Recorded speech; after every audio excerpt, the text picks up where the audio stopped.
Patay ang isang babae sa Cavite matapos barilin ng kanyang live-in partner dahil umano sa selos. Ang suspect pinaghahanap pa rin. May unang balita si Bam Alegre. Dead on the spot ang 45-year-old na babaeng ito matapos barilin noong linggo ng hating gabi sa barangay Salitran 1 sa Dasmariñas, Cavite.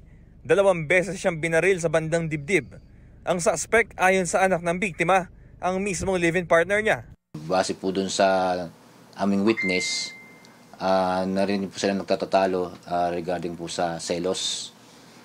Nagselos po itong ating suspect at nagkaroon ng mainitang pagtatalo hanggang sa humantungo sa pagbabaril ng suspect dun sa ating biktima. Crime of passion ang tinitingnan ng anggulo ng pulisya dahil umano sa matinding selos. Agad sila nagkasa ng follow-up operation para tugisin ang tumakas na suspect. Natunto nila sa pinagkatrabahuan ng suspect ang motorsiklong ginamit umano niya sa pagtakas, pero wala na roon ng suspect. Ayon sa pulisya, reklamong parricide ang posibleng kaharapin ng suspect na pinaghahanap pa rin. Sa records po namin dito sa PNP Dasma, ang suspect po ay dati nang na-involve sa illegal drugs. Nakulong po siya noong 2018, sinama po siya ng kaso at nakalaya siya through plea bargaining agreement.